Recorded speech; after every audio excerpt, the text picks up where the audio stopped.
প্রিয় ষষ্ঠ শ্রেণীর শিক্ষার্থীরা, শুভেচ্ছা নিও।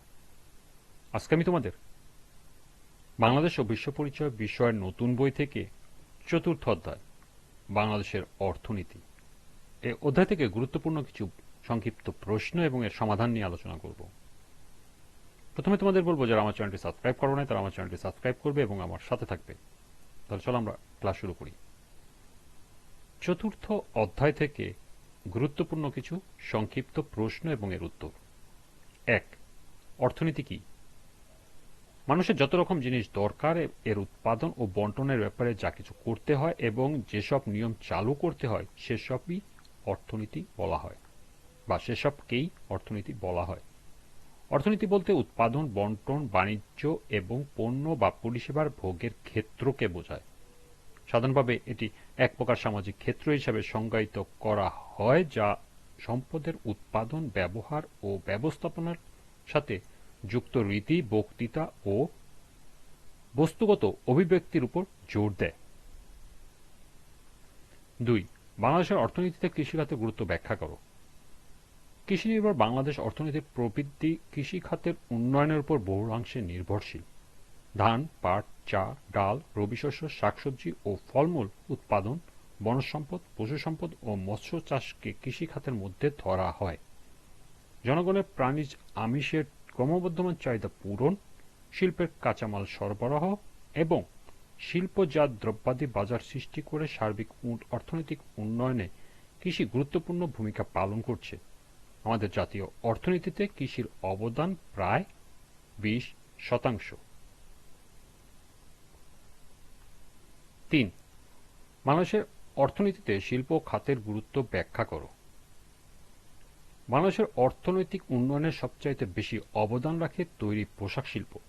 এছাড়া কারখানায় উৎপাদিত সামগ্রী, বিদ্যুৎ, গ্যাস, খনিজ সম্পদ, দালানকোঠা বা অবকাঠামোর নির্মাণ এই খাতের অন্তর্ভুক্ত। বাংলাদেশের উল্লেখযোগ্য শিল্প সামগ্রী হল পাট ও চামড়াজাত দ্রব্য, সুতা ও কাপড়। এছাড়া রয়েছে কাগজের কল তৈরি শিল্প, পোশাক শিল্প, আসবাবপত্র তৈরি কারখানা, চিনিকল ও অন্যান্য প্রক্রিয়াজাতকৃত খাদ্য শিল্প, পেট্রোল ও রাসায়নিক দ্রব্য উৎপাদন শিল্প, ওষুধ শিল্প ইত্যাদি। আমাদের জাতীয় অর্থনীতিতে শিল্পের অবদান প্রায় 29%।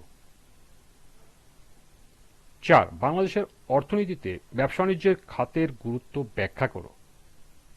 আভ্যন্তরীণ ও বৈদেশিক বাণিজ্য আমাদের অর্থনীতির একটি প্রধান খাত।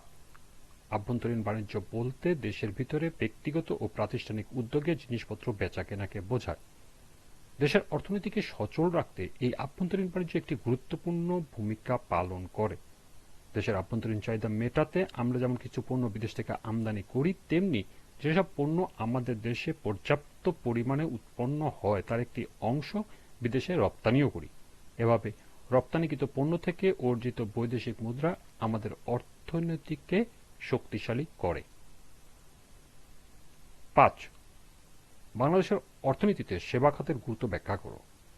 যে কোনো দেশের অর্থনীতিতে সেবা খাত একটি বড় ভূমিকা পালন করে। শিক্ষা, স্বাস্থ্য, আবাসন, পরিবহন বা যোগাযোগ ব্যবস্থা, ব্যাংক, বীমা, জনপ্রশাসন, আইন শৃঙ্খলা বাহিনী এগুলো হলো সেবা খাতের উদাহরণ। সরকারি ও বেসরকারি উভয় উদ্যোগেই এই খাতটি পরিচালিত হয়। যে দেশ যত উন্নত এবং জনগণের কল্যাণকে যত বেশি গুরুত্ব দেয়, সেখানে এই সেবা খাতটি ততই শক্তিশালী। ৬. বাংলাদেশের অর্থনীতিতে রেমিটেন্স খাতের গুরুত্ব ব্যাখ্যা করো। বিদেশে কর্মরত বাংলাদেশি মানুষেরা তাদের অর্জিত যে অর্থ আমাদের দেশে প্রেরণ করে তাকে আমরা রেমিটেন্স বলি। আমাদের দেশে লাখ লাখ লোক মধ্যপ্রাচ্য, ইউরোপ, আমেরিকা সহ পৃথিবীর নানা অঞ্চলে চাকরি এমনকি ব্যবসা বাণিজ্য করছে। তাদের অর্জিত বৈদেশিক মুদ্রা তারা নিয়মিত দেশে পাঠাচ্ছে। প্রবাসীদের প্রেরিত অর্থ বাংলাদেশের অর্থনীতিতে বিরাট ভূমিকা পালন করে আসছে। এই অর্থ কেবল তাদের পরিবার পরিজনের ভাগ্য ফেরাচ্ছে না, আমাদের জাতীয় অর্থনীতির উন্নয়নে বিরাট অবদান রাখছে। ৭.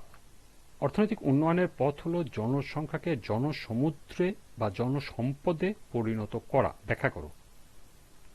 বিশাল জনসংখ্যার দেশ আমাদের বাংলাদেশ, কিন্তু উন্নত দেশগুলোর তুলনায় আমাদের শিক্ষার হার কম।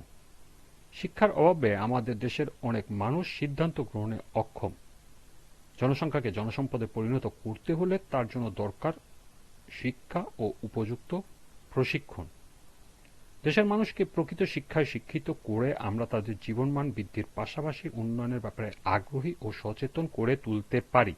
সেই সঙ্গে উপযুক্ত শিক্ষার মাধ্যমে আমাদের বিরাট জনসংখ্যাকে জনসম্পদে পরিণত করতে পারি। ৮. অর্থনৈতিক উন্নয়নের পথ হল কৃষি উন্নতি। ব্যাখ্যা করো। গ্রামপ্রধান বাংলাদেশে কৃষি এখনও উন্নয়নের প্রধান খাত। আধুনিক যন্ত্রপাতি, বীজ, সার ও কীটনাশকের সঠিক ব্যবহার, প্রাকৃতিক কৃষি ও সেচ সুবিধা সম্প্রসারণের দ্বারা আমাদের কৃষি উৎপাদনের পরিমাণ আরও বাড়াতে পারি। এতে আমাদের গ্রামের মানুষের জীবনমানের উন্নতি ঘটবে, কমবে ও গ্রামীণ অর্থনীতি শক্তিশালী হবে। ৯. জনসম্পদ কি? জনসম্পদ বলতে মূলত শ্রমশক্তিকে বোঝানো হয়, কিন্তু সকল শ্রমশক্তি যথাযথ অর্থে জনসম্পদ নয়। যখন একজন মানুষ উপযুক্ত শিক্ষা ও প্রশিক্ষণের মাধ্যমে সুস্থ দেহের অধিকারী হয়ে দক্ষ শ্রমশক্তিতে পরিণত হয়, তখন সে জনসম্পদে পরিণত হয়। একটি দেশ যত প্রকারের শক্তি আছে তার মধ্যে সবচেয়ে মূল্যবান সম্পদ হল জনসম্পদ। সর্বশেষ ১০. কোন খাতের মধ্য দিয়ে গ্রামের মানুষের জীবনমানের উন্নতি ঘটবে ও গ্রামীণ অর্থনীতি শক্তিশালী হবে? ব্যাখ্যা করো। কৃষিখাতের মধ্য দিয়ে গ্রামীণ মানুষের জীবনমানের উন্নতি ঘটবে এবং গ্রামীণ অর্থনীতি শক্তিশালী হবে। আমাদের দেশের অর্থনীতিতে কৃষি মুখ্য ভূমিকা পালন করে আসছে। আমাদের দেশের মোট খাদ্য চাহিদার একটি বড় অংশ আসে কৃষি থেকে, আর গ্রামের মানুষই এর উৎপাদক। এভাবে গ্রামীণ অর্থনীতিতে কৃষি মূল ভিত্তি হিসাবে কাজ করছে। এই ছিল চতুর্থ অধ্যায় থেকে গুরুত্বপূর্ণ 10টি সংক্ষিপ্ত প্রশ্ন এবং এর সমাধান। আজকের ক্লাসটি এ পর্যন্তই।